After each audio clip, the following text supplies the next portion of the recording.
think before you speak. It would be surprising to find out someone had never had this told to them at least once while they were young, or perhaps sometime later in their life. This is a very common saying, but what's more surprising perhaps is people themselves. First of all, we're extremely prone to generalizing. Everyone knows this, everyone learned this and that at school. Second, everyone relies on their own experiences and personal environment as a baseline. In our cozy apartments and vacation homes, we rarely consider that not every child has had the opportunity to go to school. And when we hear the phrase, "think before you speak," it certainly doesn't occur to us that a person may simply not be able to do this. You make up a sentence in your head before you say it, right? Well, at least periodically. Do you ever hear a voice that reminds you of a bag of garbage you forgot to take out? Such virtual communication with oneself is referred to as one's internal dialogue, or a monologue, speech, or conversation with oneself. Whatever you may call it, this voice is constantly running. This inner voice can support and criticize, remind you about something, or just comment on things. It may even argue with you. But there's one more thing. It may not exist at all, even if it seems to you that it does. Mankind is such an amazing creature, though sometimes we don't even understand what is going on in our own head. You gotta admit, at least once you've caught yourself thinking something similar. Well, the thing is, in order to even hear the thought when it goes off in your head, there has to be a voice. Someone's voice first placed it there, be it your own, or Taylor Swift's, or Bart Simpson when he cracked a joke. No one disputes the thought process itself, but are you sure that you thought up what you did completely on your own? Are you sure that you heard a voice in your head? An adult human brain can have up to 100,000 quadrillion vigintillion neural connections. That's more than the number of atoms in the universe as we know it. How can it be that at least some part of these quadrillions does not provide the brain with this personal voice assistant? Inner dialogue develops along with social speech. This idea was put forward back in the 1920s by the Soviet psychologist Lev Vygotsky. While studying this phenomenon, he noticed that when children learn to have a dialogue with other people, they also talk to themselves, first aloud and then in their head. Vygotsky referred to inner thinking as private speech. In his opinion, this is the children's chatter aloud, only now hidden in the head. If you observe babies, you will notice that up to a certain age, they really do talk to themselves. This is how children learn the rules of social dialogue. Vygotsky also noticed that children talk out loud a lot when they play. Sometimes they talk about random things, but often comment on their future actions. Now I will finish this, and then next I will do that. With age, these verbal considerations transfer to the mind as thoughts. After all, it's not polite in our society to speak out loud like that. The psychologist then concluded that from that moment on, each person begins to hear his own voice in his head. It reminds us not to forget to take out the trash or go buy something. That is why Vygotsky called planning the main function of private speech. This is a really nice ability to have, but it's unlikely that your inner voice only makes lists and such. If it exists at all, of course. It can cheer us up and criticize us, talk about the past, the future, or even the impossible. So planning was definitely not done here. Other scholars agree that inner speech develops along with social speech. In other words, during childhood, we master such a form of communication as dialogue. It comprises almost all of our verbal communication. Therefore, it's not surprising that we also use it virtually. Hearing this inner voice and talking to it is not the same as doing it in reality. Our mind does not consist of one single homogeneous being called I. We are all scattered per se, and this is normal. There are different names for this internal organization. For example, sub-personalities. There is a parent, a child, and an adult. They all want different things and have different points of view, yet it's all in your mind. Therefore, an internal dispute between them may sound like a sort of dialogue in the head, but will it be as pronounced? Highly unlikely. Inner dialogue is not limited by the technical parameters of the speech apparatus. We don't think about it, but in order to pronounce a word, you need to use the vocal cords, tongue, and lips.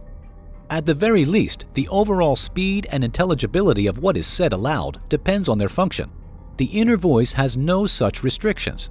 This is practically a superpower if you look at the results of the following experiment. It went as follows. At first, people solved some problems out loud, who knows that, but they had to speak. Parallel to this, scientists measured specific brain activity associated with inner speech. Then the subjects solved similar problems in silence. At this moment, the activity of the same parts of the brain increased 10 times. This is akin to having a reading speed of 4,000 words per minute.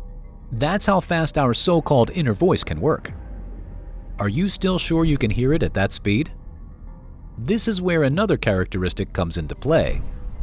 You've probably had to rehearse a speech in your head. In such cases, you'll pronounce the sentences in your head exactly as you want to say them. Such a clear, linear construction of inner speech is most often used in complex, tense situations. For example, rehearsing before an exciting conversation or cheering yourself up before a competition. But most often, our inner voice speaks in fragments of phrases and separate words, and we understand it perfectly because we know what it means. You don't need to explain the context or repeat anything. The word garbage was spoken in my head, and that's enough.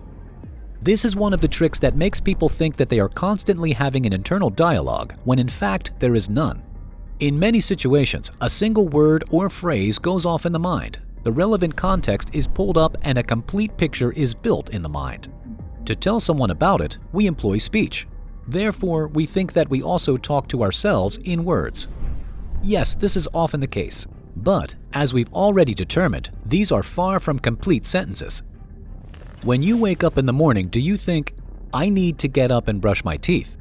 Or is it just the words, brush my teeth? Or just the last word? Are you sure you hear at least one of these words? Maybe the image of a toothbrush pops up in your head without any extra comments. Or do you see yourself getting out of bed and going to the bathroom? Maybe you even feel the cold floor.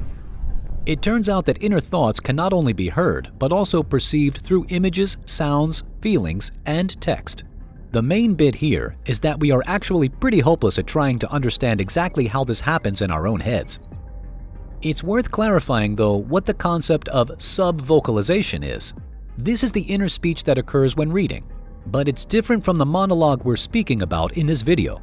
Subvocalization helps make words real for the brain to understand and remember what is being read. At the moment of mental pronunciation of the text, micro movements of the same muscles occur that are involved in speech aloud.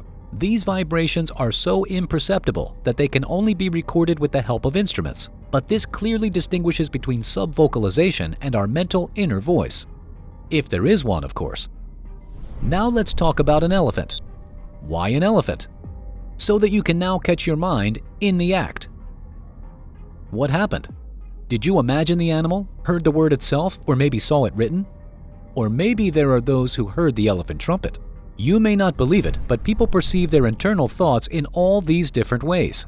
Let's take into consideration the following manager from London, Annabelle from London. When she wants to drink coffee in the morning, she envisions a cup with said drink. Such images pop up in her head every time instead of words. She compares it to playing The Sims. And if someone's thoughts are clogged with the chatter of an inner voice, then hers is filled with sensations and icons, like those on a desktop. Can you imagine how it would be if, because of a feeling of restlessness, you mentally see an exclamation mark? That's what happens to Annabelle. Psychology professor Russell T. Hurlburt has been studying these thought processes all his life. Other scientists have met his work unenthusiastically, and all because of the results that Hurlburt has produced in his experiments. He claims that on average, only 26% of the people in each test group actually hear their inner voice. For the rest, the thought process occurs with the help of the previously described schemes, like with Annabelle, for example. Those few who have speech in their heads have some distinct individual differences. Some hear separate words, others hear phrases, while others have full-fledged, complex conversations. The amount of this chatter also differs. Some rarely hear it, while others hear it all the time. For one experiment, Hurlburt distributed pagers to his test subjects. Several times a day, they squeaked at different times. Immediately following the signal, the test participants had to relay what was going on in their head. And here's what the psychologist found. Initially, if a person thought of a peach bun, they reported that at the moment of the signal they heard a voice saying, "I want a peach pastry." After the first day of the experiment, the scientists told the participants about other types of inner thoughts. On the second day of the experiment, some people found that they actually saw the image of the desired pie in their heads, but did not hear any words. Along with the picture comes the realization that you want to eat it. So Hurlbert discovered that people often perceive their inner experience as speech, when in fact there is no voice. Still don't believe it? How do you think people who are deaf from birth conduct their internal dialogue then? Some do it via their visual language. Others perceive internal experiences through sensory information. They see colors instead of words, or very complex images, the combinations of which contain a specific meaning to the person. Such nonverbal inner speech usually occurs with, for example, autistic people. Thus the phrase, "think before you speak," doesn't seem to make any sense to them. The same goes for everyone else who does not convert a thought into a voice in their mind before speaking it out loud. Our day-to-day thinking runs in the background. In order to understand what is really happening there, you need to make a conscious effort. Stretch your mind, almost like a muscle. Perhaps after 2 to 3 days of practice, you'll be surprised to find that this inner voice was never actually a voice in your head.